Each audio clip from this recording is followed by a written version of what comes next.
and gentlemen, how are you? Welcome to the show. Are you in good fun?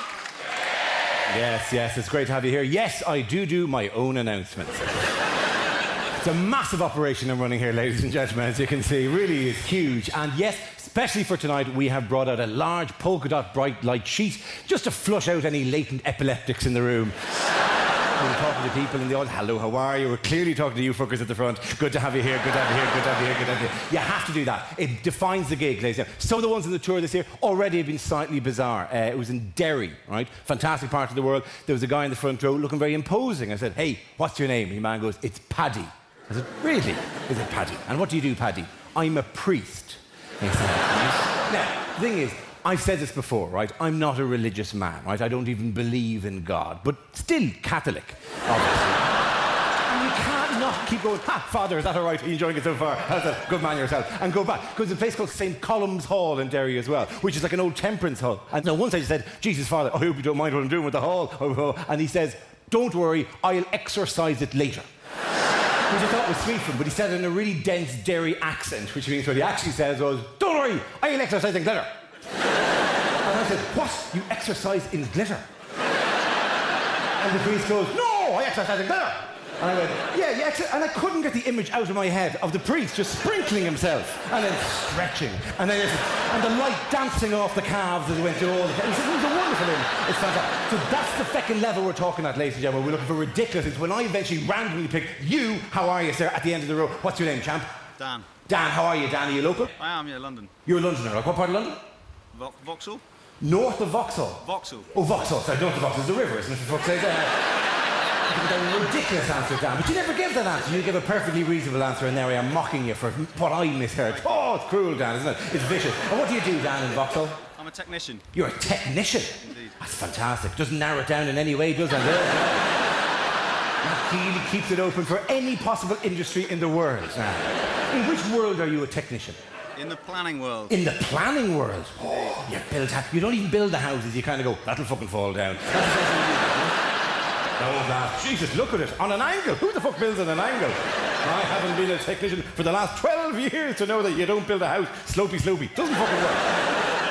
So what kinds of appliances do you do? Like whatever, the big buildings, small buildings, tall buildings, schools, hospitals? It's controversial. There's lots of buildings. It's controversial and lots of buildings. Is it really controversial? Will it split the room? That's what I want from a controversial here.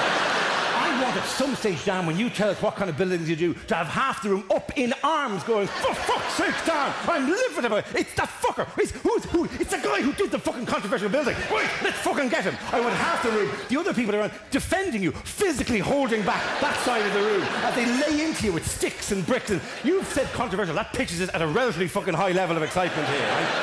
It's going to be amazing when you say this. Try to hold on to your good sense here, ladies and gentlemen. No ripping up the chairs and fucking them down to the top of the hall. Because I know you do that. The minute you hear what this guy builds, you're going to go, Jesus, not that guy. Not that monster of a man. Have I hyped it up a bit too much? Have I? It's not really that controversial, is it? Is it even a little bit controversial? What is it? It's in the green belt. It's in the green... Oh, you build in green belts? You monster. You build on green belts and you laugh in children's faces as they swift their knees on concrete and go, haha, there used to be a field here, but look at that, we built houses and everything. Let's not talk about work, for God's sake. Let's not bore us talking with you about work. What's the most exciting thing you've ever done? Maddest thing you've ever done? Ooh. By all means, take a couple of seconds to think about it, right? I wouldn't like you to think that I'm on a bit of a fucking clock here, you know what I mean? Yeah. I'll give you an example of some of the ones I've had over the course of the tour. A bloke in Cheltenham called Briain. What's the greatest thing you've ever done? I fell down a manhole, he said. A man in Leeds said, what's the greatest thing you've ever done? I was handed an amputated leg. What's the greatest thing you've ever done? Anything mad or amazing you've ever done, Dan? Oh, not necessarily mad amazing. When I met my girlfriend, it was a great thing. It was a great thing to meet your girlfriend. It certainly was. I've no doubt it was. It's a wonderful thing. It's good to have her here tonight as well. How are you, Pat? Right? Is the girlfriend still with you? She is, yes. She is, but she wasn't worth buying a fucking ticket for this show, was she not? Instead, your pal is here instead. He bought the ticket. He bought the ticket, but he didn't like your girlfriend enough to buy her one as well. Dan, rather than let's pick a number between 1 and 10, Dan, just for the crack. 1 and 10. 5. You're going to go for 5. 1, 2, 3, 4, 5. How are you, champ? How are you? It's hot. Cruel, isn't it? It's the fickle finger of fate has picked you out, my friend. What's your name, champ? Scott. Scott? How are you, Scott? And where are you from? Stevenage. And what do you do down in Stevenage? I work for the ambulance service. You work for the ambulance service? Really? This making you pretty fucking bulletproof from where I'm standing at the moment. Right? There is frankly nothing I can say to this guy, right? Unless he's a really bad job within the ambulance service. You're out there going psh, psh, psh, into the back. Oh, you don't do that at all? Oh, good, thank heavens. What do you do instead? I work in an office. You work in an office? Yeah. Do you have like a big, like a map, like whatever, with ambulances and you push them on big poles? Do you do that? Wouldn't it be fantastic? You have tiny little ambulances and a map and you just move them from place to place. It must be great. Did they ever give you a go in the ambulance, do they? Do you dream of that, do you? Do you sit there? Do you have a little hat that you wear at your desk at home with the light on the top, like and then you run around with information. I'm just as important as the ambulances. If I didn't give you the information, the ambulances wouldn't get there. Do you do that, do you? You're not a million miles wrong. I'm not a million miles off, okay? That's a yes, isn't it? And what's the maddest thing that's ever happened to you? When I was 15, I was in a Fergal Sharkey video. You in a Fergal Sharkey video? That's pretty cool. This is part 2 of your media career. Congratulations. You know that behind you, it's 7 rows behind you, a woman went, ooh. Really excitedly. I can see you there, Pet. Oh, it's amazing. In a Fergal Sharkey video, was it for a good heart as hard to find? No. Because that is frankly the only one anyone else can have. You do occasionally hear, like less savvy stories. The joy of doing a gig in London, right, is that you all know the rules of engagement. I ask you a question, you throw the answers out, we have a bit of crack, life is good, right? There are certain parts of the country where they don't know that, right? I was in Newport in Wales. Any Newport people here? Oh, okay. See the civic pride coming through already. It's amazing. How would you, in a word, describe Newport, my friend? Shite, okay. That's harsh, right? All I'll say is they clearly had never had a comic there, because I would go, hey, what's your name? And the guy literally went, whoa, what the fuck is he doing? What's this? What? And he'd look at his wife and go, Jesus, it's like his eyes are following you around the room. Why is it? Nothing off the first guy, nothing off the second guy, went down the road to the next guy, ended up at the very end. So we're sitting right at the end where you are there and going, you, that guy there. And just the blankest canvas I could find. What's the greatest thing you've ever done? And your man goes, oh, God. For ages, and the whole crowd are going, Jesus, come up with something. He's getting angry down there. And your man just goes, well, God, I was the Milky Bar kid.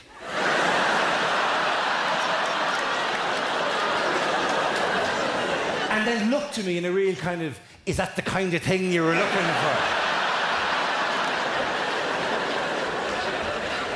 And you're going, yeah, that'll do. Yeah. That's quite healthy as a thing to have. Like, a genuine Milky Bar. Has anyone here ever met a Milky Bar kid? It is a weird thing because they are dotted around the place. I once asked in Edinburgh, hey, has anyone ever met a Milky Bar kid? And the woman in the back was, they're not real. Whereas there was a woman in Glasgow who said she'd been chatted up in a bar in Ibiza by a Milky Bar kid. And you're kind of going, well, how many other angles did he try before he went, I'm getting nowhere here, get out the gun belt, right? And she didn't go for it, which is the bizarrest thing of all, right? Just randomly, Dan, your lady here beside you here, what's your name, Pat? Joe. Joe, would you, if a man came up to you and said, I was the Milky Bar kid, would you go for it? Would you?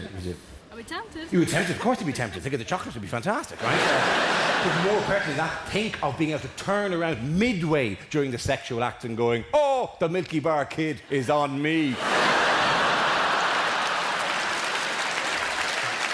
It would be a unique, once-in-a-lifetime experience to say a phrase that, frankly, you don't get to say enough of in your time. Okay. Just to check, by the way, you do lose occasionally people on this because it isn't an international phenomenon, by the way. Certain countries have it, certain countries don't. Any Americans in the room tonight? Yeah. I'm going to say, what part of the States are you from? California. From California. Oh, sorry, you're right at the front there, is it? Is it yourself there with the red hair upside down? Yeah. Hello, how are you? From California. Yeah. You didn't have this when you grew up, right?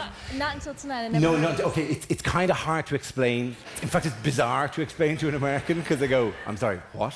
And you go, oh, it's a very simple idea, right? In the event of a Wild West conflict.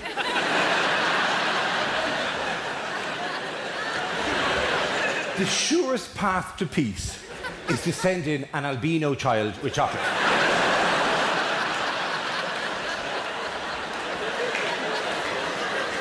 Nothing calms down a gunfight faster than a small kid going, here, have a bit of fucking chocolate. Oh, I will. Go on, Wild Bill, we'll have a bit of chocolate. This is that, right? Not to be mistaken with the milk tray man. Different guy entirely.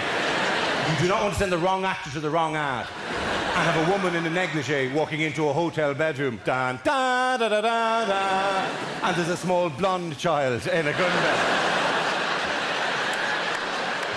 Just standing there going, I'm out of my depth.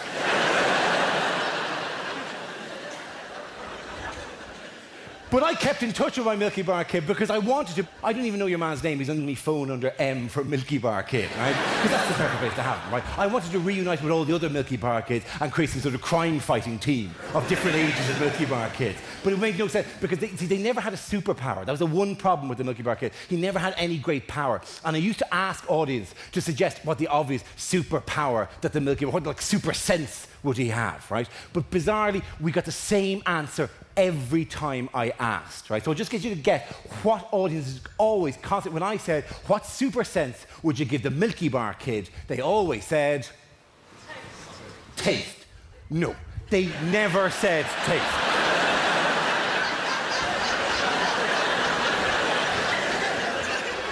How many crimes would you need a super sense of taste to solve? Every episode would have to be set in like a chocolate hammer museum of some description. Oh my God, the curator has been beaten to death. Which of the hammers did it? I know, let's call for the Milky Bar kid. It was a 70% cocoa one. Thank you very much, Milky Bar kid. You're a genius. No, it wasn't taste. What was it?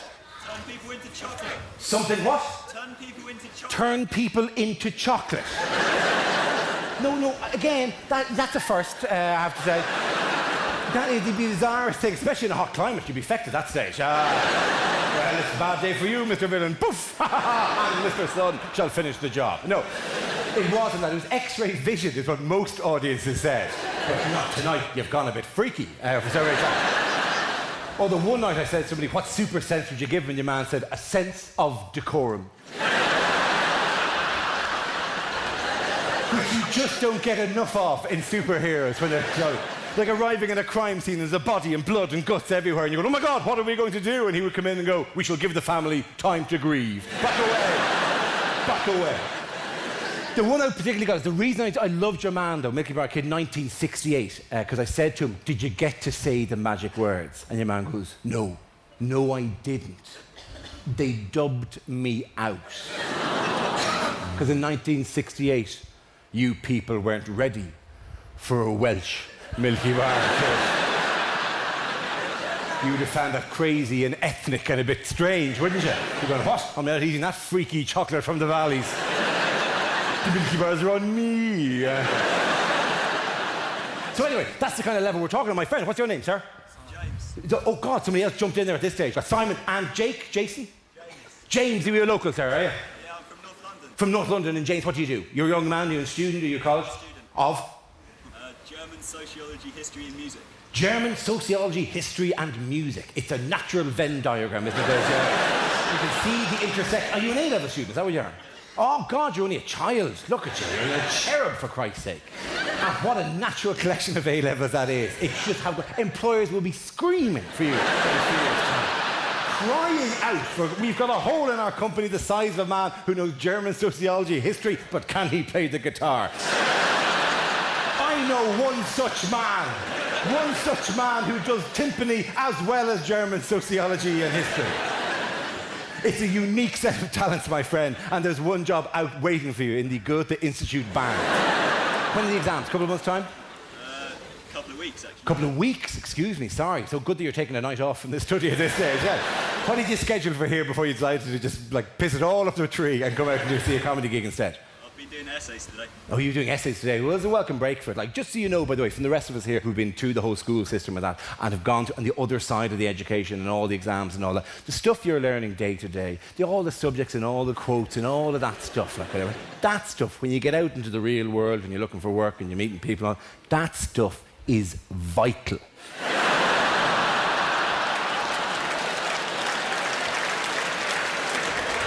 Frankly, hardly a day goes by that I don't have to quote a theorem or mention a poem.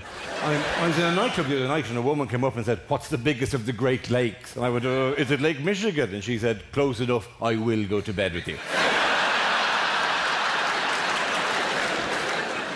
Whereas Simon, what do you do? I work in IT. You work in IT. It's exciting stuff, isn't it, Simon? Who do you do IT for? For a direct mailing. For a direct mailing company.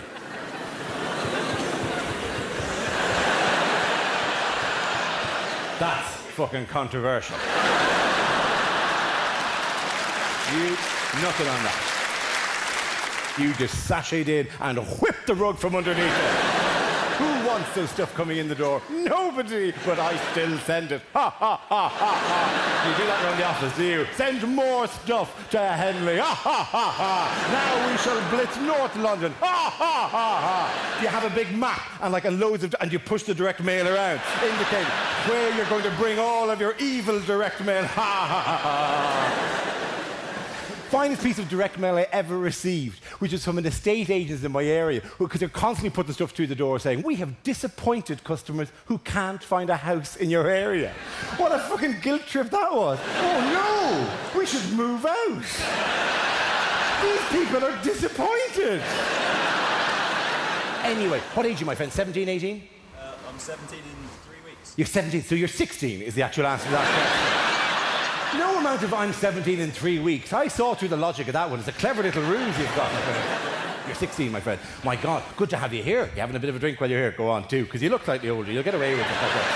We'll get somebody to do it. Like, get Simon, because he works for direct mail. He has no morals anyway. He'll go and buy you. Stuff you full of drink. Can you drive, by the way, when are you going to start? You can't drive yet, presumably. No, okay, grand. Like, whatever. When are you going to do it in 3 weeks' time, presumably? No, because my parents won't pay the insurance. Your parents won't pay for the insurance. You little panto crowd. There is. I'm intrigued by this tonight because it's something I've only done quite recently. Now, I am a little younger than I look, right? I'm 34, right? Thank you. I can only hope that the microphones picked up the cackling woman's laugh of derision. You're not. You've been telling this story for a while. Yeah. I genuinely am 34. Let's put it this way. Have you ever seen the show Honey, We're Killing the Kids? Incredible show, right? They go around to the houses of parents who aren't very good at being parents, right? It's probably the discreet way of putting it, right? People who feed their kids lard and then wonder why they aren't getting up in the morning, right? And they bring them to a sealed room and they show them like a computer image of what the child will look like at the age of 40, right? And they go bing, and the boy always looks like me.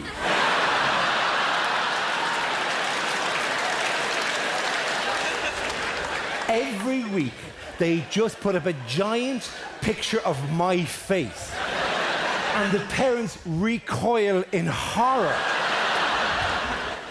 The mother can't even look at it. The father shields her. Don't look, darling. You don't want to see your son like this. Who could live like that? And the BBC woman goes, I know, it's a horrific image. But surely he has to walk around with a bell shouting, "Unclean, unclean." It's the most irritating. Every week, bing, a big picture of me, right? Every week, this hideous future of the child, where the child is like, miserable and fat and bald. And then the parents go out feeling terrible, and then they give them a couple of carrots for about 3 weeks, and they go out on bicycle trips around the countryside, and they all have a much better lifestyle. And then they bring the parents back in again, and they do another, "This is what your child will look like now." Bing! And suddenly the child is smiling at 40, is slim, and miraculously is not bald. Somehow, a couple of carrots have cured the child's genetic male pattern baldness. And every week the parents accept this. The bald father goes, oh, thank heavens, he's got his hair back. Never goes, whoa, wait a minute here. I'm bald, the fecker's going to be bald. There's nothing he can do about it. He's doomed to baldness. No amount of carrots and bicycle trips are good. Why don't you just make him Hispanic if you're going to feck around, right? If the whole point is just that, well, screw the science, let's just scare the shit out of the parents, why don't you just go bing and have the parents go, Jesus, where did you get the eye patch? And the gunshot wound. And is my daughter missing an ear? How did that happen? And the BBC woman go, oh, she lost the ear in a fight with a bear in a bar in Minsk. You're a terrible parent. It's just one of these shows where they send around somebody to life coach people whose lives aren't going very, like Super Nanny, right? Where the Super Nanny walks in and goes to the child, now you can't do that, and does the parent, listen to how the child is responding to the tone of my voice. And you go, no, it's not. It's responding to the fact that you're a big stranger in the house with a camera crew shouting at it. And the kids go, Jesus, who the fuck is this woman, right? Or that one on Channel 4, that hideous wench, that cow, McKeith.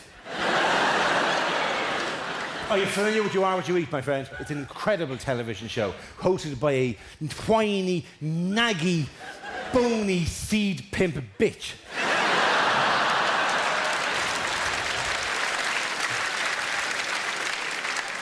Who goes onto the homes of morbidly obese people, who we are introduced to in a slow-motion video package, where they're pictured walking across uneven ground or on a rope ladder of some description. Something hideously unflattering. And then Gillian, as their visual, shows them a table of all the food they've eaten in the last week. A table heaving, creaking, groaning under the weight of pies and curries and chips and beer. And Gillian points to the table and goes, look at it! Look at it! This is what you ate in the last week. And the fat person looks at it, and their face is a mixture of pride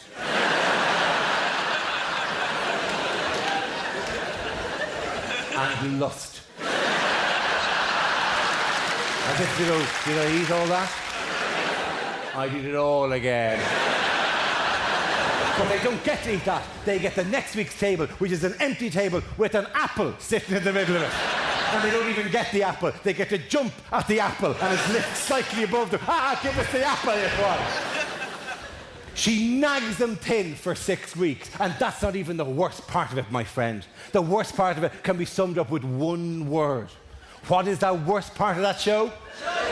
The poo! They analyse their poo for no obvious diagnostic value whatsoever. Have we any doctors in the room tonight? Few doctors around. Doctor, can you confirm to me, is there any value whatsoever diagnostically in examining these people's poo? No, because we don't get any interesting results. We just get the woman coming back from the lab going, we've analysed your poo, it turns out you're eating too much.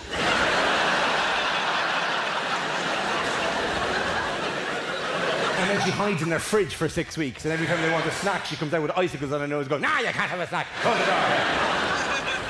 The bit that irritates me about is the bullshit science that she comes up with, though, because whatever there is a science to nutrition, there is technical information about you that needs to be get across. She just makes stuff up, I think. There's some stuff about different vibrational energies for food and food of different colours and all this yada yada. She might as well just say eat broccoli, because in broccoli there live imps that will climb out of the broccoli at night and mine the fat off your arse.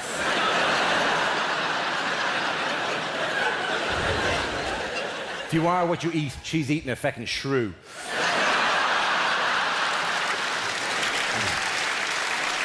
All of which is basically, I'm 34, right? Okay, grand. And I did a thing that I should have done at 17, which I learned to drive this year. How many of you learned to drive at 17? A load of you, and congratulations and good for you, right? I did drive before, but I drove in Ireland, where frankly, we're a little looser about stuff like that. I mean, any Irish people can back me up on this. It's a bit kind of, hey, send off for the licence, and then you get in the post, and it's practically like the police going, listen, you don't do things by the book, but I like your style. Get out there. It's quite cool. You're very strict about stuff in this country. You've got laws for everything. There's a Road Traffic Act, 1988, includes a law which says you may not drive a car in the UK while operating a handheld microphone. An unbelievably specific law, which is clearly because of one sham which is driving around going, how are you? Hey, you're looking very well. But does it... Love the hat, Mary, love the hat. Hang on a second. Hello, officer. What? Well, there's no law against it. Oh, there is? Oh. And now there is a law against it, because you're terribly prescriptive in this country. You think things are all legal or illegal. That's the way it works for you. And there's a line, bang, that's good, that's not good. Not the way we do things in Ireland. In Ireland, we have a greater appreciation of the greyness in the human condition between the white and the black, of the arbiter, of the vagueness, of the fuzziness of human behaviour. There are 3 states of legality in Irish law. There is all this stuff here, which comes under that's grand. Then it moves into now, don't push it. And finally into right, you're taking the piss. And that's where the police sweep in, right?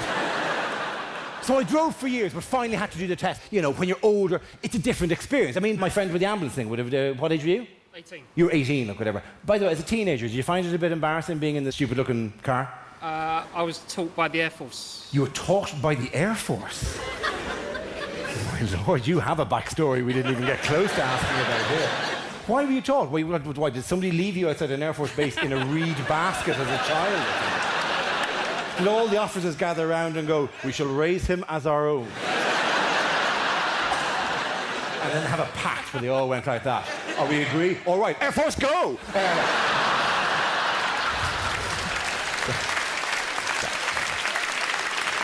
That does make them sound like a gay crime-fighting team, some description.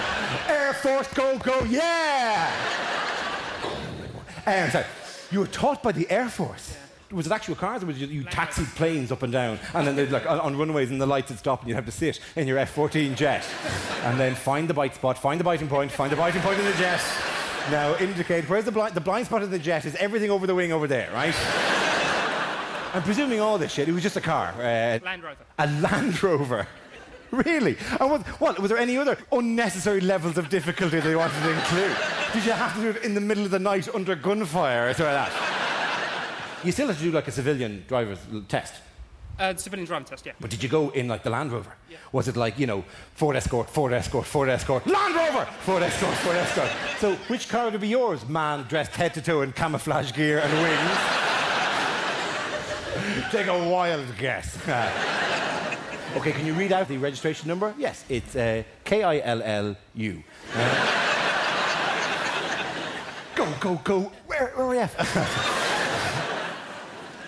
The best thing about learning to drive at 34 is, did you ever stall the Land Rover? Yes. Yes, you did. I presume nobody behind you went, bah. Nobody does that to a Land Rover here with RAF written across it. I said, Jesus, get out of the way. Get out of the way. Like, the door opens and they all go, go, boom, and then jump onto it. When you learn to drive at 17, yes, it is embarrassing. When you stall the car the first time, like whatever, watch out for this, my young friend. It's mortifyingly embarrassing, right? Because you do think at 17, because, you know, you haven't been around the block, you think, Jesus, I am holding up the entire world at this stage. All traffic has halted because of me, and there's a helicopter floating above my head, radioing the news into radio stations going, well, it's all going very well, but one idiot has stalled the car. And there are pregnant women having children behind them who can't get to hospitals, and it's a nightmare, right? At 17, you stall a car, somebody goes beep behind you, you panic, and you start pressing every button in the car, and turning things and moving things and stamping things, and the windscreen wipers are wildly going left and right, and the radio's coming on and off, and it's a nightmare. Not when you're 34.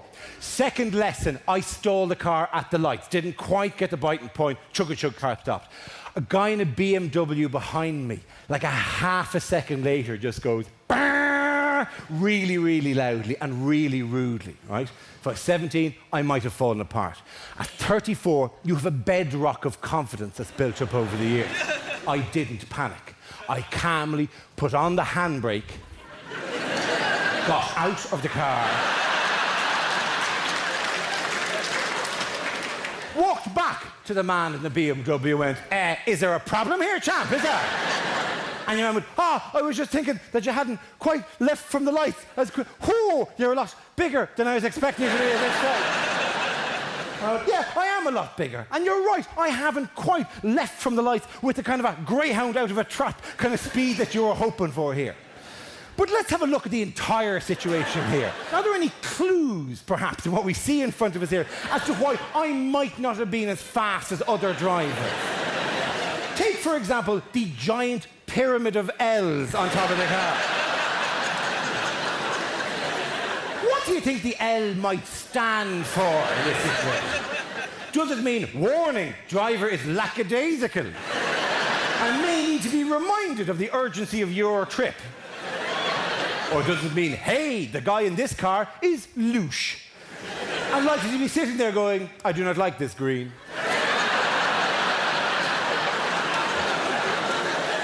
Let us wait for another green. So satisfying to be able to do that. And then you think of all the other things that at 34 you'd love to go back. Any of those ridiculous run-ins you had as a 17-year-old, whether with your first boss or with people in your class, any time when you came out lesser and now you realize, geez, I didn't have to put up with that. Or women, with the best will in the world, you're wonderful creatures. But Jesus, you scared the shit out of me at 17. I'd be in bed with a woman at 17 and if things would go wrong, I would panic. And I start pressing everything and moving things and shifting things around and the head's going wildly left and right. Not anymore. Now I just calmly pull out. I walk around. I go, is there a problem here, champ? Is there?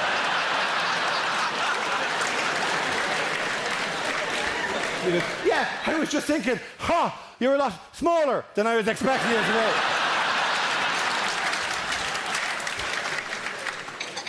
Anyway, at the end of the day, all you get is one other card, one other piece of identification, which, frankly, we have enough of at this stage. We have enough ridiculous kind of bits of plastic or passports. We don't need another identity card. I think we have enough of these pieces of paper. And obviously now chip and pin has come in, which is another ridiculous thing that we've had, like whatever. My friend here, Simon, how many credit cards do you have, or debit cards, or that kind of stuff? Got two.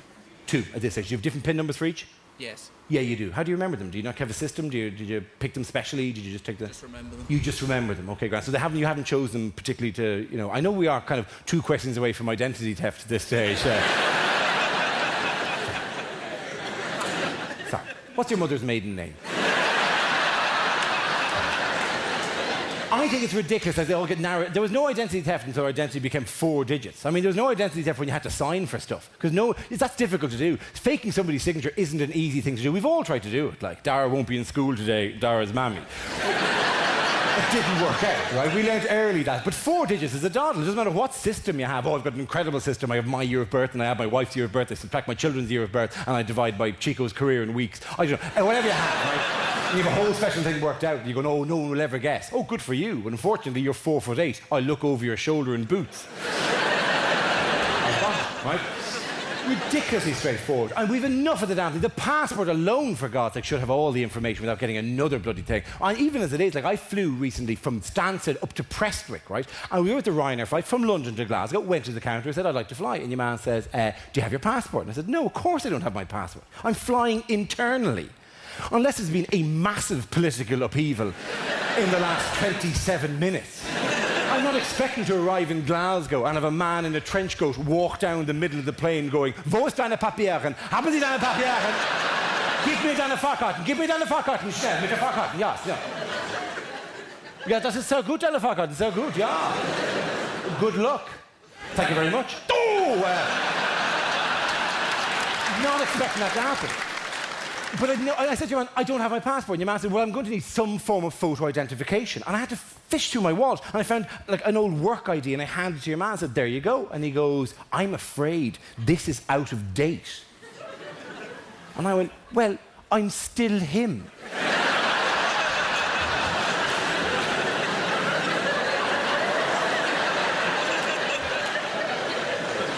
And your man went, touche? Yeah, good point. Yeah. I can't argue that. Go on and play. Okay. And I know it's because there's a greater sensitivity at the moment, and I know it's because there's a war, and I know because bombs going off in London and all that. And I'll say this, as someone's been living in the city for about 3 or 4 years, I was here last summer when the bombs went off. Well done. It was spectacular how it was handled in the city. It was very, very impressive, right? I heard lots of stuff over the years about London spirit and all that, but when it really happened, it was amazing to watch, right? And I do tell people that the way, when the bombs went off on the 7th of July, the city reacted in a phenomenally London way. The entire place went, oh my God, there's a bomb on the Piccadilly line. Well, I can get the Victoria line.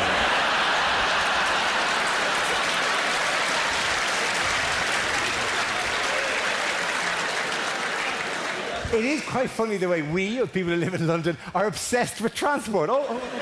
Yeah, that'll work out. Yeah, in fact, that could be slightly faster. It's just bizarre for me that the two things happened one day after the announcement of the Olympics and then the bombs going off, 6th and the 7th, right? And the reaction essentially from Londoners was the same. An incredible piece of news, but how am I supposed to get home? What's it going to do to my journey, right? And there is one thing I do love about that joke. There are two things I love about that joke. Firstly, I think it says something very fundamental about people who live in London. Secondly, I love the awkward silence just before I get to the funny bit. Where people are going, whoa, where are you going with this? You better watch what you're saying very carefully, right? And of course I am. But do allow me just to say this, on behalf of all the Irish people here, that for once in my lifetime, we're able to go, what? You're going to England?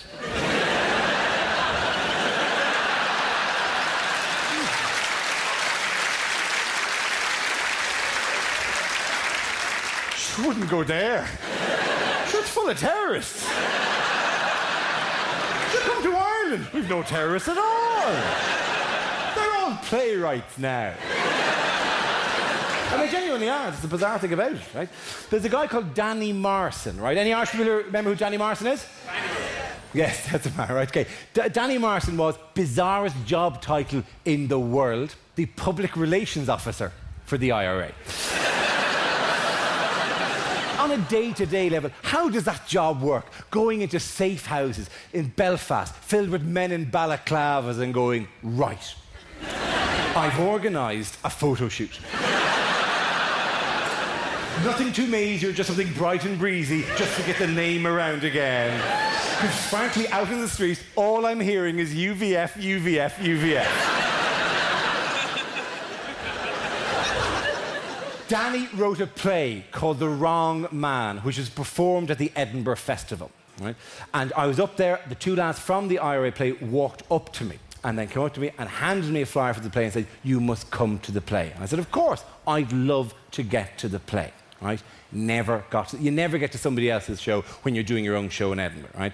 So about a week later, I'm minding my own business in a bar when the two lads walked up to me again, handed me another flyer, and in the finest piece of marketing I have ever enjoyed in my life, just went, you've been told twice.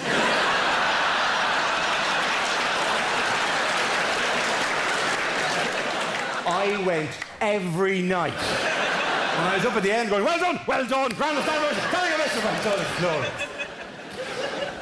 it's So anyway, my friend, what's your name, sir?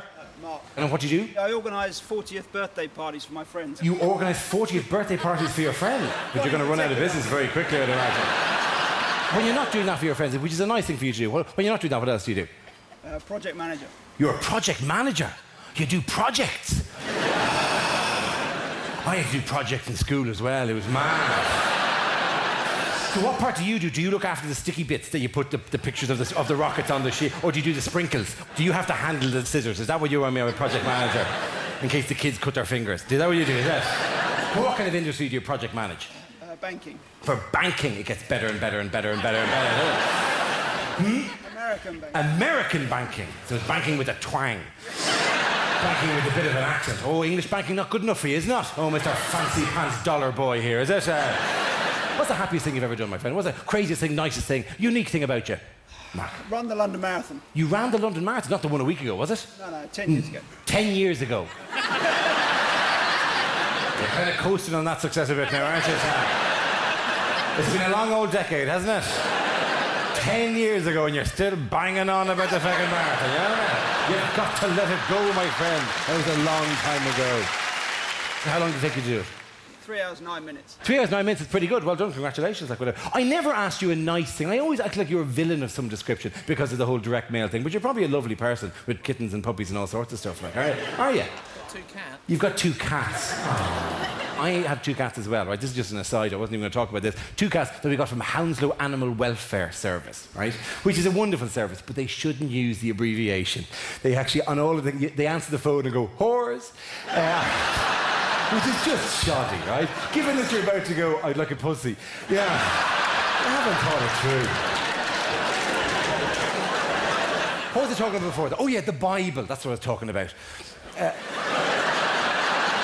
It's all themed, lads. It's all very delicately themed, but it is. It's about rules and laws and stuff like that and how I don't do them, right? And bizarrely, the Irish don't do authority and we don't do laws, but we kind of got stuck on the Bible a bit. And as I said, not a religious man, but when I say religion, Irish people are very religious in one way, or were anyway. Very ignorant about the religions of the world. Ridiculously bad when it comes to all the world. We have no real clue, right? I used to do a routine years ago about the millennium bug and about how different religions in the world had different calendars. Like in the Muslim faith, it's about the year 1470, 1480 this stage, and in the Jewish faith it's about the year 5700. Any Jewish people here tonight?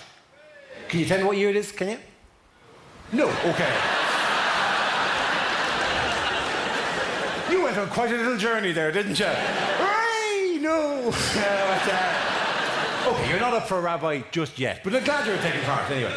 It's about the year 5700. That's not the weirdest answer. I was in Cork, in the south of Ireland. Good to have you here, lads. I wouldn't cheer you. You don't come out of this one well, right? So,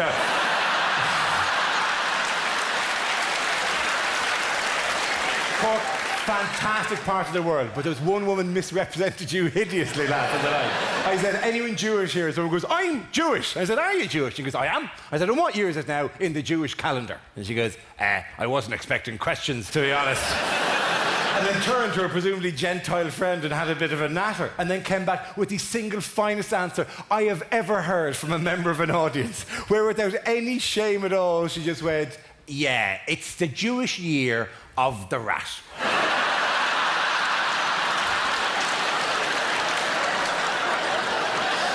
Incredible piece of ignorance. To take these 2 great world cultures and slam them together. Oh, those crazy kung fu Jews, they're mad! With their rice and their noodles. And the fireworks, oy vey! So no, we had all of the other stuff. We had all the kind of Catholicism and all that kind of stuff. And even that gets on my nerves at this stage, because I'm not a man for text and holding to text really strictly, like laws and rules and regulations. And the Bible thing in particular, for God's sake, we've moved on, right? If you're a religious person, fine, go for that, whatever you're into. But at least in this part of the world, we don't take it literally. There's nobody like there is in America going, no, Genesis is a historical fact. And you're going, for God's sake, Genesis was just a load of fairy stories to get the kids to go to bed on a donkey ride to Jerusalem 2,000 years ago, right? Stop taking it literally. It's only the Bible. It's not gospel. Not every word in it is supposed to be true, right? For God's sake. And people give out about evolution, right? This wonderful thing that we invented, and we came up with this fantastic theory to explain incredibly complex things. And people go, no, it's not in the book. It can't be right. And other little arguments, creationist arguments like, how could the eye just have evolved? It must be a gift from God. And you're going, no, you're not getting the point. The whole point of evolution is that random things just happened and the useful ones hung around, right? Basically, there were loads of blind monkeys. And then one day, a one-eyed monkey wandered into the middle of it all and rode everything left, right, and centre. And he was king of the monkeys until Mr. Feckin' Two Eyes sashayed into the clearing. It's a wonder I'm not invited to more churches in Alabama to give that speech. But it's just depressing. People go, no, God made poof, poof. There you go, God made us exactly as we are, right? No, of course he didn't, for God's sake. 3 arguments up against that. A, have a look at yourself. If you truly think you were created by God, get out of the shower in the morning and look at yourself for a while in the mirror. This is the same guy, apparently, who made mountaintops and sunsets. What kind of off day exactly was he having when he threw you together? Argument 2. If we were truly created by God, then why do we still occasionally bite the insides of our own mouths?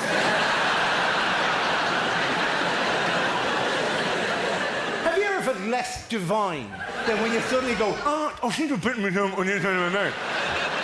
I seem to have chewed at my cheek there. I seem to have forgotten where my lips were. I was so eager to eat that plate of pasta, I've eaten through my own face. And argument C against a divine creator, the appendix. Why would he put it in you when it does nothing except randomly kill you for no good reason? Just sit there doing nothing and then fall apart and kill him. Kill him now! Scott, do you still have your appendix here? You do indeed, because a good RAF man always holds on to his appendix. Who knows the day you might fall behind enemy lines and have to eat grass for a while. This is an evil creature, the appendix. And then they bring you to hospital, and then you get out of hospital, and you've got to spend a month being approached by idiots, well-meaning fools, coming up going, Jesus, I heard you're in hospital. How's your appendix? And you go, I don't know. They took it out. We haven't kept in touch. For all I know, it's driving around the country in a van solving mysteries at the moment. And then, my favourite of all, are there any nurses in the room tonight? Okay, Grant, check with the nurses here. Do you ever, on the street, after people have been in the hospital, walk up to them when they're perfectly healthy and go, Jesus, you won't remember me. Last time I saw you was lying down, unconscious, painted yellow. Do you ever do that? Do you? Good. Because it creeps us out. 3 years after my appendix operation, a nurse comes up to me in a bar and goes, how are you? I was in the theatre when they took out your appendix. Which is like a really icky way to start a conversation. And I went, ugh. Right? But to continue the chat, I went, apparently, says I, they got it out just in time. And she leans in and goes, I know. It came apart in our hands. And you go, ugh, that's horrible. And B, it makes it sound like you took it out and then threw it to each other as a game. No, you take it, no, you take it, no, you... Oh, no, it's come apart in my hand. And then you start wondering about all the other things she might remember from that day. And frankly, yes, you do go, no, she's seen my cock. And they keep those operating theatres very cold. I wasn't looking my best that day. I didn't expect to be judged on it years later. Oh, thank you very much. I would have fluffed myself up if I thought that was going to be the question. I would have flared like a peacock, made a bit of a show of myself. No, we were not created buff by God, right? I am a science man, I'm a nerd for all that kind of stuff. And I understand people find it bewildering, science, because it's difficult and we know lots of stuff now and it's tough to keep up with what's happening and it moves very fast. And there is a reason for that. There's a thing in technology called Moore's Law. Does anyone here know what Moore's Law is? Yes. Yeah, I was kind of hoping rather than just saying yes, you'd actually furnish us with the information, right? Because right now you're like the worst quiz show contestant in history. For £1 million, do you know the capital of Mongolia? I do. Thank you very much. I'll take the cash. There you go. I was rather hoping you'd tell me. Well, you didn't ask that. You merely asked if I knew, and I do. Thank you very much. I'll take the cash. Check the question again, lads. What is Moore's Law? After $90 every 18 months. Yes, it is. Computers get half the size, or twice the speed, or half the price every year and a half. It's the reason why the whole industry just gets faster and faster and faster. Like the iPod, for example, right? I have an iPod, it's 60 gigabytes in capacity. It'll take 1,500 albums. I own 90 albums. My iPod sits at home sullen and frustrated and underused. Like a wife who gave up her career and the kids turned out to be shite.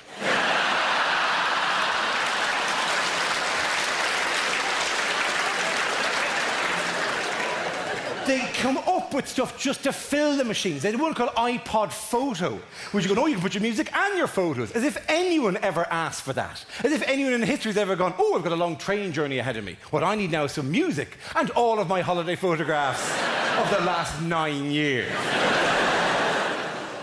Nonsense of the highest order. And it does have, the technology belts along, like whatever, and it is bewildering for people. James, my young friend over here, you're across this stuff, because you're 16, you're 17, you know, you're all about MP3s and all. You're across this stuff, aren't you? I don't have a computer. You don't have a computer? Oh. Now we're looking at the essays in a completely different light. James, like some sort of monk, just slowly, in long hands, painting out his German verbs on the table. Other kids, what are you doing, James? Get with the fucking program. You don't even have a computer. And do you have an iPod or an MP3? Oh, James, get with the program. It's fantastic. Get with it now before it runs away too far from you, right? Because basically technology will boom and go. And when it goes, it never comes back. You basically run alongside technology for a part of your life and you're racing along and technology is striding. And you go, Jesus, technology, what are you today? And technology going on a phone. You can carry all over the world. And you go, Jesus, that's brilliant. Now what are you? I'm a phone with a camera built into it. Jesus, that's great technology. Now what are you? I'm a phone with a camera and a Breville sandwich maker and a Clairol foot spa. And at some point, James, you just go, geez, I've got a fucking stitch. Go on, I can't keep up. It's harsh, it's tough, and every section of our life has a sudden splurge of technology all the time that we have to deal with. Even the car driving test that I did isn't fully preparing you for the fact that every car in 5 years' time will have a little talking box telling you what to do, right? Every car will have a sat-nav in the next 5-10 years, and we've got to be ready for that. I'm saying this from experience. I have a sat-nav not from one of the massive international companies, right? I have a really bad sat-nav from a company so bad they couldn't employ a professional voiceover artist to read out the phrases. They just got Terry from The Office to do it, right? In a really harsh East London accent. When my machine goes, turn right now, you turn right. You veer wildly across 3 lanes of traffic. You don't check your blind spot, you don't consult the mirrors, you just go for it. You don't want the machine to go, you miss a turn, you fucking muppet. And the damn thing can't find a satellite for the first 25 minutes of every journey. It's just a blank screen which cannot locate satellite. And you sit there screaming, look up! Look up, for Jesus' sake! It's bound to be in the sky somewhere! Stop glancing around yourself going, Jesus, where did I leave the satellite? This is around here somewhere. Mary, check the table in the hall, I might have left it in there. Where is that satellite? You end up reaching forward and tilting the machine upwards, going, thanks, it's up there.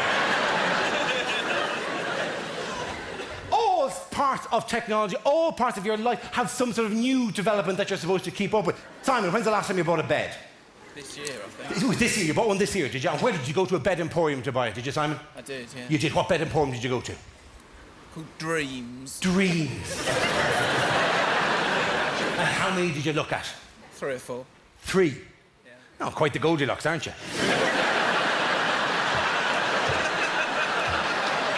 That's your standard way to buy a bed, right? Whereas, Scott, when's the last time you bought a bed? Last year. Last year as well? God, there was a flurry of beds being sold last year. Right? How many did you try in the day? 2. 2. See, it's going down. Scott's more definite. Military man. Doesn't bother around with these things. It's not hard enough. Where's the hardest bed you have here? Just give me some reeds and lay them in a corner of the room and I'll curl up there in a fetal position. I'll be fine. Your style, my friend. Last time I bought a bed, went into a bed place, right? First bed was too soft. I said to the bed salesman, it's too soft. And the finest salesman I've ever met, he just went, well, some people are afraid of comfort.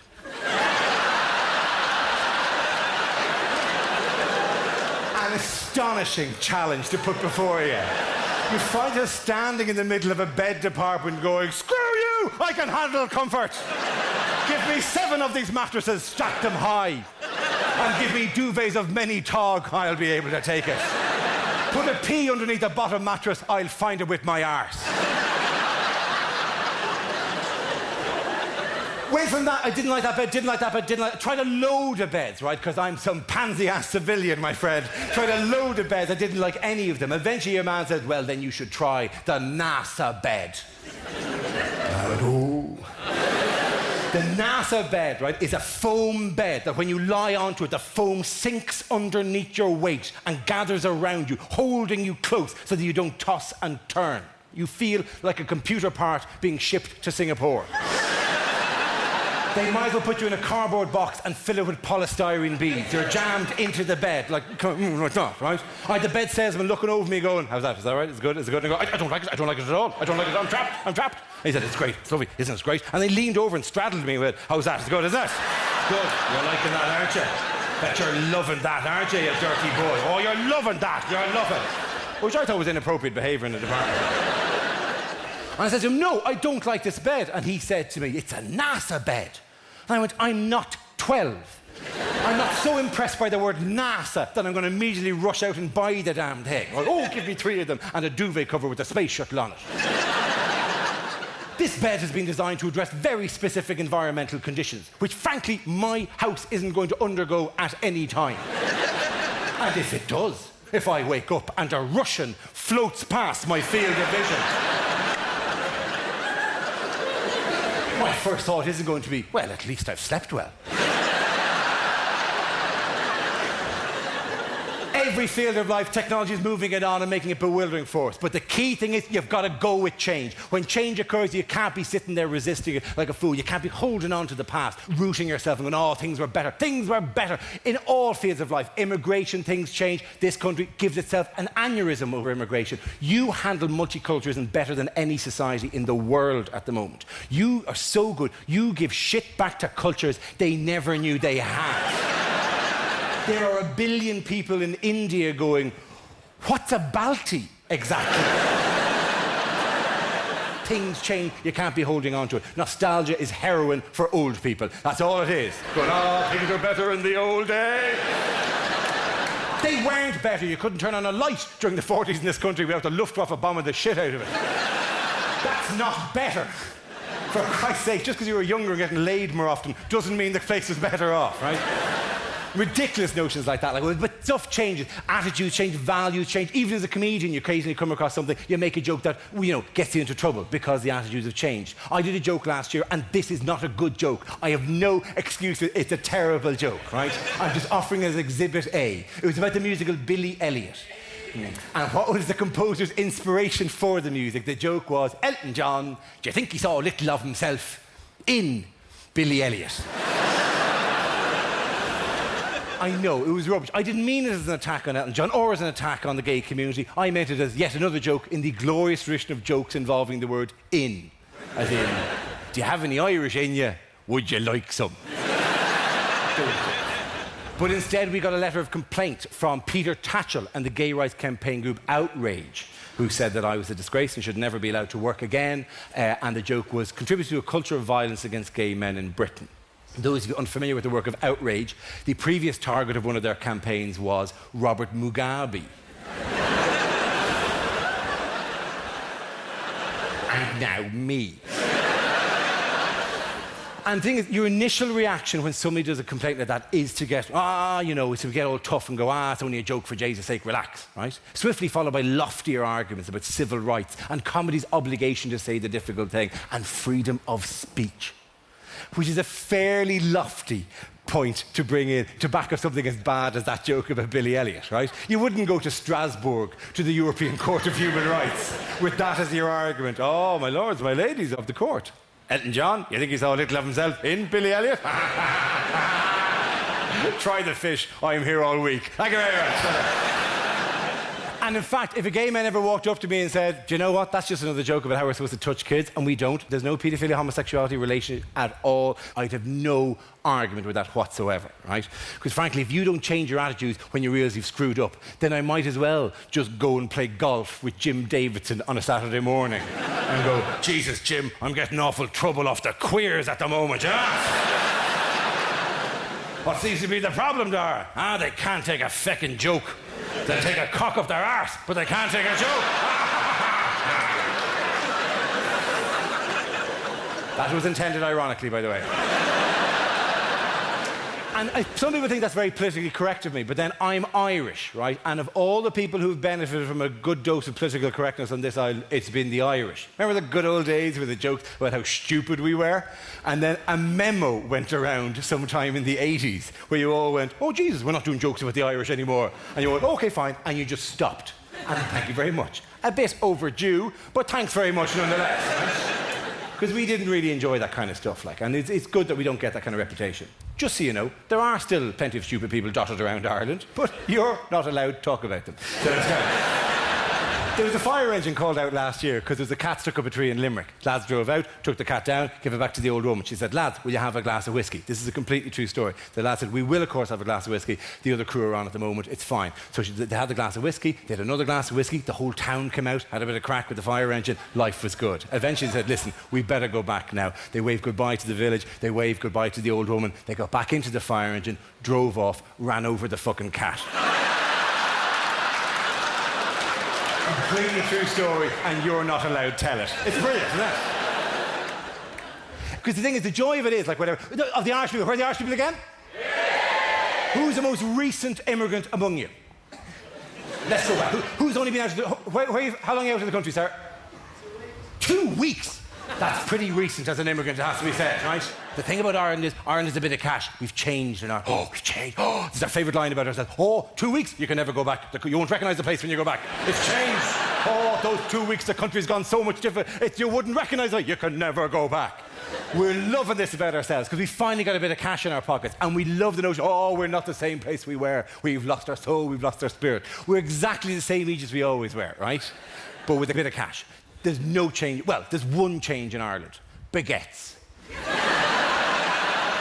There's a lot more baguettes in Ireland than there ever were when I was growing up there. Even in the 2 weeks since you left, my friend, that place has gone baguette crazy. You can't move for baguettes. When I was there, a sandwich was a sandwich. Bit of bread, bit of ham, bit of cheese. Here's another bit of bread. That's a sandwich. Now it's feckin' baguettes in every direction. But I'll say this for the Irish. We do baguettes in a way that no French person has ever done baguettes. We have a unique take on the baguette that the French could only dream of. No French person in history has ever walked into a baguetteria, or whatever the hell the name of the shop is. What's the name of the place that sells baguettes? A baguette shop. Yeah, I meant in Paris. Le Shop des Baguettes. What's it called? It's called a boulangerie, of course it is. In fact, I know that. I just love getting people to shout out boulangerie in the middle of a gig, because it's the sexiest kind of lingerie. What are you wearing tonight? My boo lingerie. Oh, I love the way the tits light up. I know. It's good. No one has ever walked into a boulangerie and gone, je veux une baguette. And they've gone, ah, tu veux une baguette? Nous sommes une boulangerie. Nous avons beaucoup de baguettes. Qu'est-ce que tu veux dans la baguette? Peut-être le jambon ou le fromage. No Parisian has ever gone, no, je veux pas le jambon, ni le fromage. Je veux un full Irish breakfast.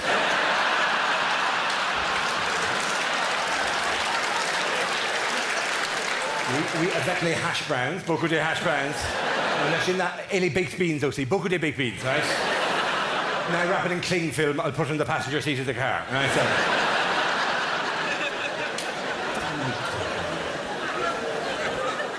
But the fact that in Ireland we went all the way from being stupid ones to being Nobel laureate, river dancing, chorus, whatever that we are at the moment, right? These tags are so arbitrary, they're so randomly assigned, whatever. And as a comedian, if you work for a while, you spot that there are just buttons you can press with regard to the peoples of the world, right? Because we basically, all of us have a list in our head of the countries we know, and we've one or two words beside to describe the people in them, right? Because we're busy people, we can't have fully formed impressions of all the people in the world, right? So it narrows down to a couple of very common phrases all the time. Right? My friend from California, you may wish to block your ears just for a tiny moment at this stage, right? I'll give you an example. If I said to you, Americans, what are they like as people? Americans are fat and stupid. Those are the two things. Every gig I do, fat and stupid. The French are arrogant and smelly. That's it. Every gig, the same two words. The Dutch are stoned, right? That's that. It's harsh, but and clearly these things aren't true. But the joy of this thing is you can do that for a few different countries, right? But then it peters out quite dramatically when you get a little bit outside of Europe, right? Or outside the English-speaking. Face it, none of us as a crowd would go, Slovenia? Ah, Jesus, those feckers. Ah, sure, they're, rampant and well-read. We don't have phrases for all these people. Oh, the Tongans are tall and well-mannered. It just... We don't have phrases for all the countries of the world. And there's loads of obscure countries in the world that we know nothing about, right? So feck it, we should just make shit up. Every 5 years in the UN, there should be a draw, like a giant bowl, like the FIFA draw. And the ambassador from a country, name for me a very obscure country. Cork. Cork, right?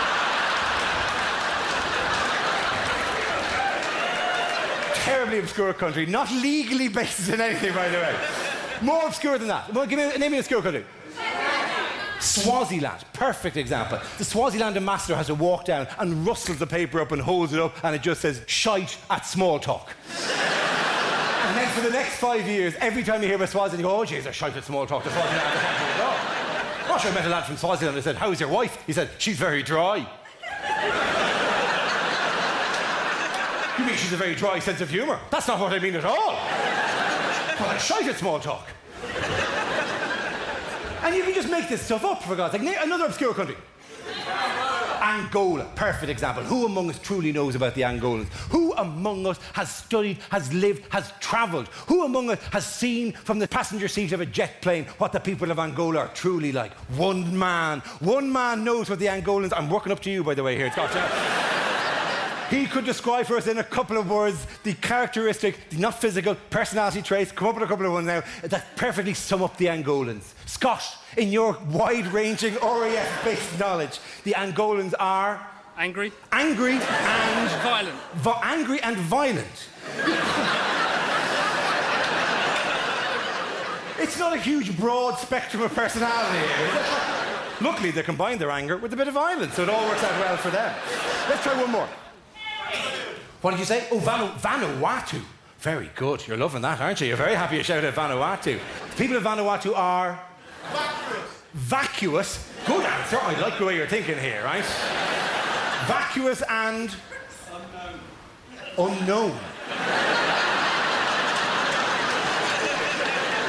The people of Vanuatu are vacuous and unknown. It's no surprise that they've remained so unknown, given that when you finally get to know them, there's nothing there.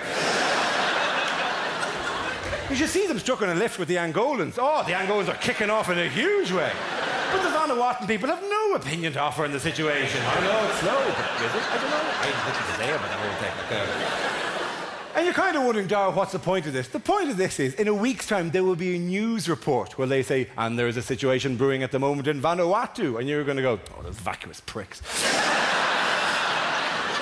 Sure, of course there's a situation there. Sure, nobody knows anything about them. Sure, they'll keep themselves to themselves so much. Do you know what they should send in the feckin' Angolans? They'll sort them out. They'll rip through them like a dose of salt, the Angolans. They're livid about anything, whatever.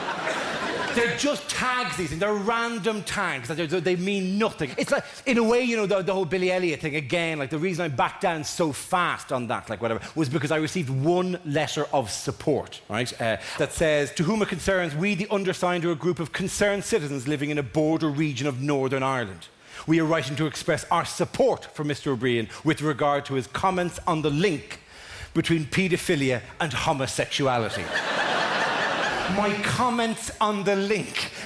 I made a joke about Elton John.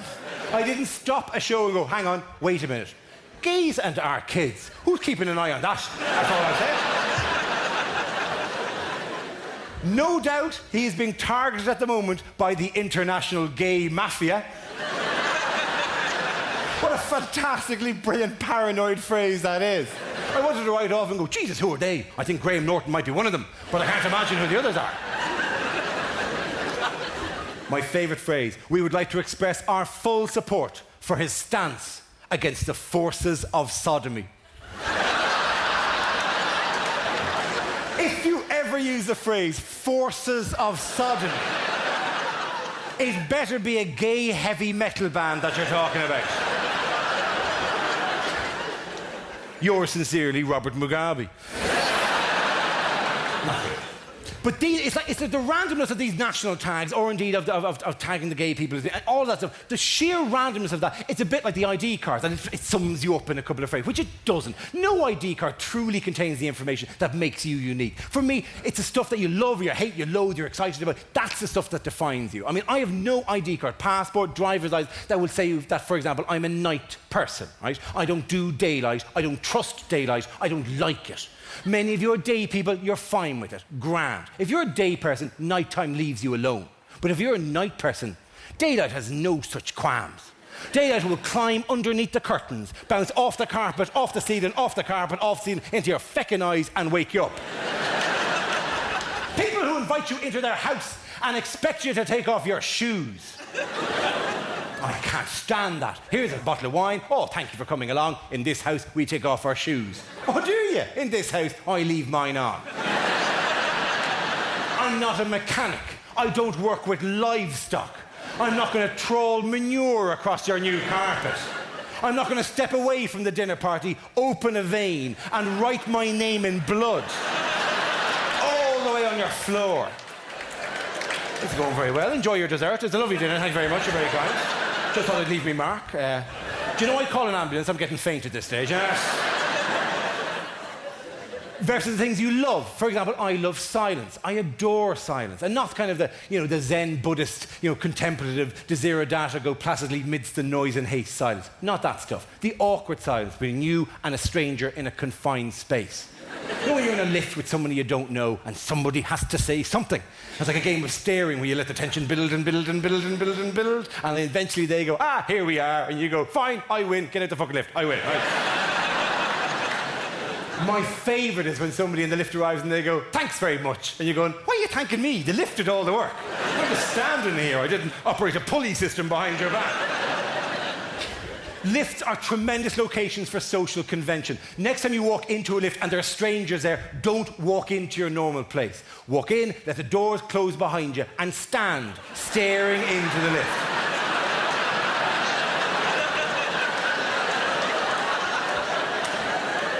They have no idea what to do in that situation. They're sitting there going, Jesus, what the hell is he doing? He's staring. Is he still looking? He's still looking at us. What is he doing? My favourite thing I ever did in a lift, I was in a lift once, on my own, and I had a bar along here, a bar there, and a bar there. I don't know if other men do this, right? If I'm in a situation where there's a railing about yay high, I'll automatically start lifting myself up off the ground. Because just for a second, I'm a Russian gymnast in the Olympics. And as they're going, look, the power, incredible. And then the legs come over, unbelievable, the power's amazing what he's doing here. I was lost in this little reverie when the lift arrived. So I dismounted to get the full marks. Just spring out of the corner, ping, ha-ha, like that. Just to get the full 10.0. So there's a woman with a child waiting, and all she hears is ding, and the door's open. And she just sees me going, oi! Like that. And she goes, oh my God. And I walked out and went, Jesus, that lift comes down fast.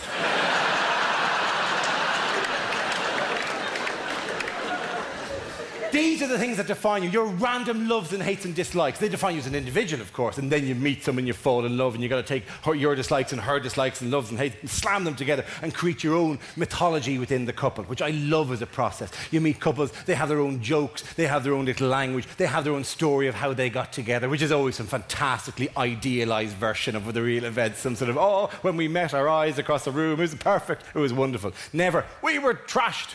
Key-eyed, smashed out of our boxes. And I'd recently been dumped by somebody I truly loved. I wanted to put a bit of a distance. So anyway, we had the shag in the car park and then boom, it's all gone wrong since then. Right. Never that. And all of the stages of life, again with the rules and the conventions. Like I've loads of friends, for example, who are having kids at the moment. I don't have any kids myself. Love that moment where you all go, I could if I wanted. It's all in perfect working order. I just haven't got round to doing it. Thank you very much. I know how it works. I was given a Ladybird book as a child, which was quite specific about. It had a little phrase I still remember to this day. When a man and a woman are married and in love and wish to have a child, they hug in a special way.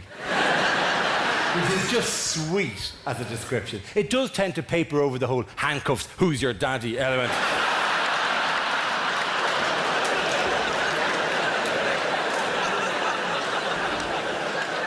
I don't think I come out of that mine very well. For a start, what am I holding on to here exactly? Is she in a bridle of some description? And all this left and right business, she's I'm all over the place. She'd be in front of me going, Jesus, could you keep it in one axis, for Christ's sake? Just forward and back will do fine. This left and right, you're all over. You're not getting any purchase at all, for Jesus' sake. No. all my friends are having kids at the moment, and it's fine and great, but they're under one great delusion, which I presume all generations of parents do, which is they are going to be cool parents. Because they've done everything. They've travelled and they've had the adventures and they've done the drinking and the drugs and the craziness. And when their kids come to them, how could they possibly rebel against them?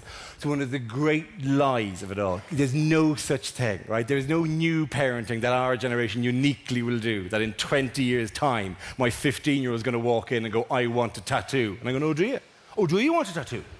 Well, let's see what your mother has to say about that. Will you get her that? Mary, come in here for a second, would you? It's a tattoo, is it? It's a tattoo, is it? Yeah. Thank you very much, Mary. Mary, would you ever show us your arse there, would you? Is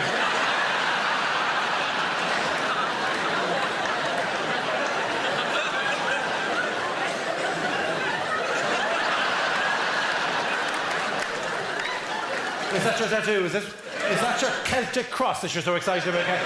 Look at your mother's arse, look at your mother's arse. That's what it ends up looking like. Oh, you don't want a tattoo anymore, do you not? Thank you very much, Mary. You can go back to what you were doing. You're very kind.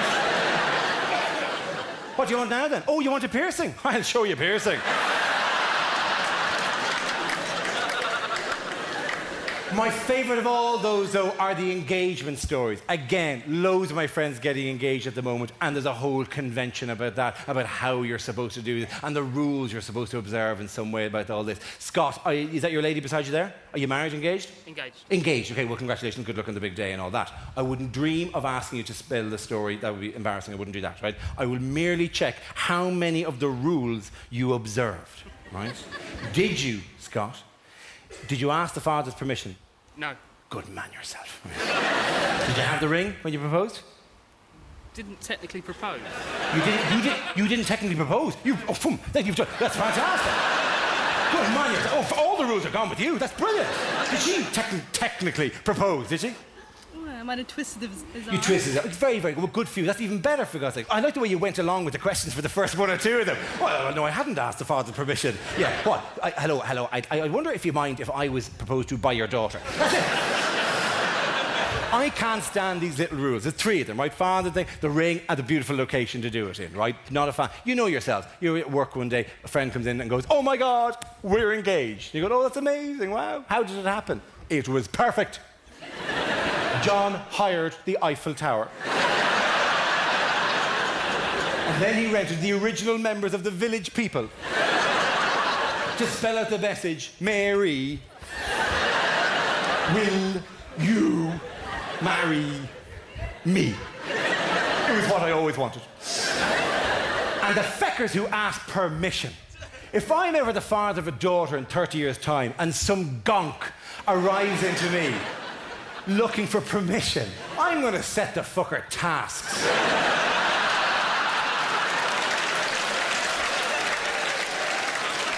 He's going to be collecting a fleece by the end of the week. You want my permission? It's the year 2035. She hasn't asked for my permission for anything in years. She didn't ask for my permission when she became a whore.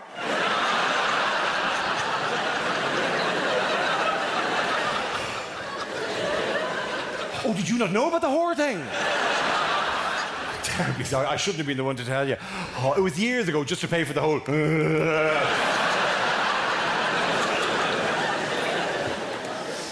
The best story I've ever heard is a mate of mine called Jake, who had the permission, who had the ring, had booked a holiday in the Maldives. It was going to be immaculate.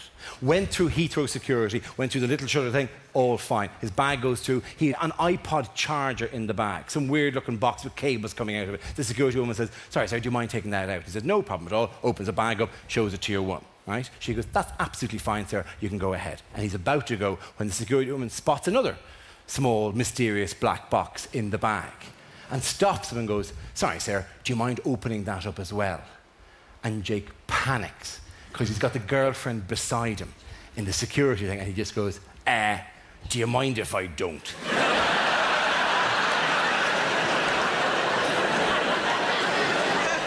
Which is like the wrong thing to say in Heathrow security.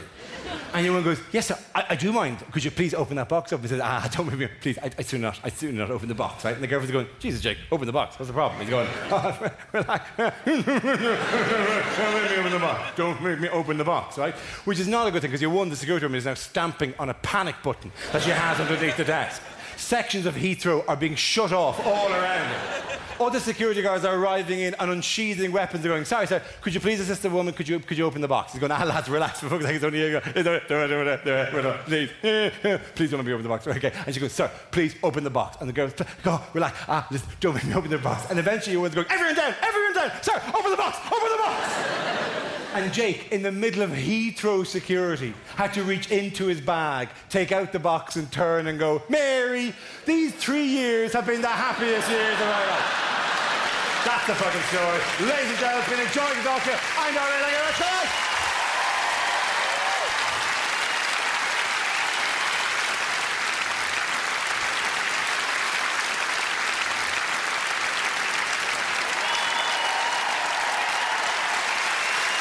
No, very fair.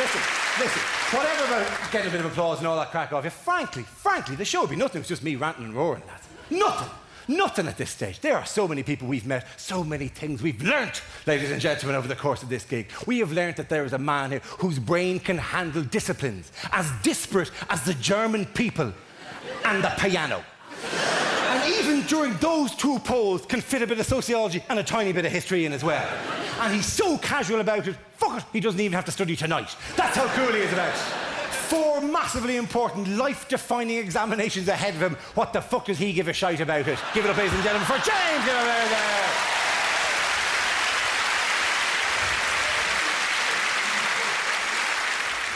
Do you have among you a man so mired in the shit of life, in the worst job you could possibly imagine, but still proud, still willing to stand up and admit to it in front of a crowd of thousands of people who would brick him, who would stone him, who would take him apart limb by limb for all the unnecessary bending down and going, the fuck, I don't want that, that they have to do during their lives. Give Simon a round of applause, ladies and gentlemen, to join us here. All of which is, frankly, preamble. Because one man stood above all other men in this show tonight. One man who came from inauspicious beginnings, sucking his thumb and wailing, going, where has my mother left me? Why am I outside this place? Breeze Norton. What am I doing here? Luckily, the Breeze Norton Musical Review happened to be arriving back from a gig they were doing at a festival of music in Biggins Hill. I run out of RAF stations very fast here, by the way. And they saw this child, this small, brave child, huddled up in the reeds, and they said, we shall tend to him. We shall rear him as one of our own, and then we shall teach him to drive. And we shall teach him to drive like no man has ever been taught to drive. He will not need to know of blind spots. He will not need to know of indicators, for he can turn and crush anything that happens to be on the outside of him. And then he shall be in charge of emergency services. Not directly. But he has stridden away from that, ladies and gentlemen. Oh, sure, maybe he hadn't the balls to ask the beautiful lady beside him and had to be fucking nagged into doing it. But you did eventually, my friend. You are the hero among us. You fly where the rest of us, as they sing in the Breeze Norton Musical Review, fly me to the moon. And then they go, go, go, go, go, go, RAF at the end. That is Scott, ladies and gentlemen, and he has been a hero. Give it up, ladies and gentlemen, Scott! But I forgot to mention one man, stupid of me, like whatever. John, you're here, aren't you, John? How are you, John? Good to see you there, like whatever. John, good. John, what do you do for a living? I'm a carpenter. You're a carpenter. Okay, yes. Very good. Very, very noble trade and all that, like whatever. Are you living in London now?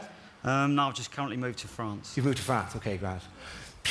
We're all going, why is that? John, do you have any claim to fame whatsoever? I used to be the Milky Bar Kid. Ladies and gentlemen, the Milky Bar Kid from 1974 to 1978. To the you will be able to say, yes, I too have met a Milky Bar Kid. That is genuinely from 1974 to 1978. As a matter of interest, do you have a superpower of taste? Can you turn people to chocolate if the mood strikes you at any given time? No, I'm afraid I can't, no. John, we can only finish in one way at this stage. I'm feeling a tiny bit peckish, and my guns are ready to fire. What I need now is one man to say magical words. What are they? The Milky Bars are on me. Thank you very much, John. Thank you, John, for dropping in. A pleasure to have you here. To all of you, it has been a joy. Thank you very much. Good night, good night, good night. See you again.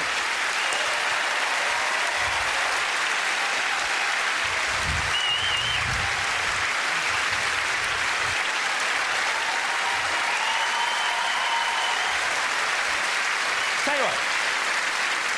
Just for the crack, right? Mainly because, you know, at this point of the gig, you didn't ask for an encore, but there's always a load of people just doing this at the edge of each row.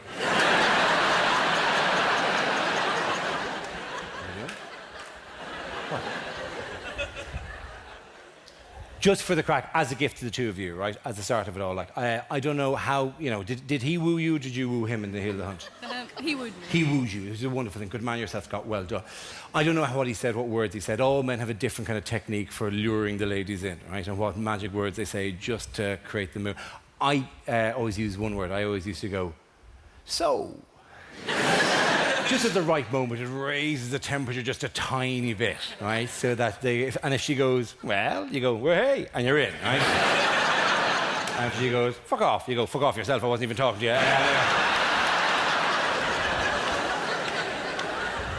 It's an immaculate technique. But all men use exactly the same words when it comes to breaking up, right? I'm just giving the warning to all the ladies here, but I'll channel it through yourself. What's your name, by the way? Joe. Joe, okay. All guys have the same technique when it comes to breaking up with somebody. One word that they use in that situation, right? Watch out for this, Joe. Scott ever comes back from a difficult day at work and goes, listen. It's over. It's finished. Your job is to get out of there with your head held high. You'll be the winner in that situation. If he ever goes, listen, you immediately go, I fucked your brother.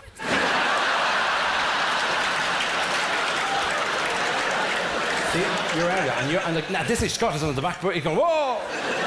It's particularly good if he doesn't have a brother. It works twice as well in that situation. He's going, but I have no brother. And you go, yes, you do. He tracked you down for many years. And he came here today, and I fucked him. And then you're out the door.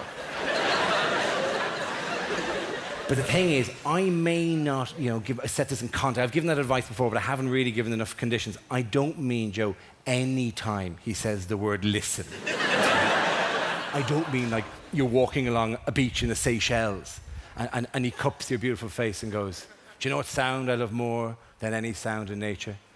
The sound of the waves lapping against a tropical beach. Listen.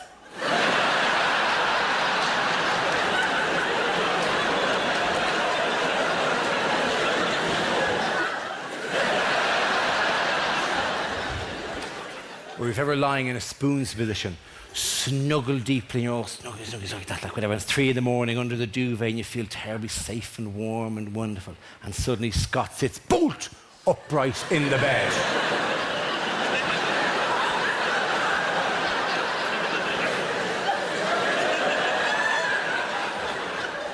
Listen. That'll be a bad time. Suddenly you go, I fucked your brother. It's likely to go, that's very interesting, but there's an axe murderer climbing in the window downstairs. Frankly, unless you fucked him as well, I should prioritise. We'll see you again, ladies and gentlemen. Good night, goodbye, good luck. Thank you very much. Thank you very much. Thanks to Simon, thanks to James, thanks to Chris, thanks to Scott, thanks to Mark, thanks to Dan. Good night, folks. See you again.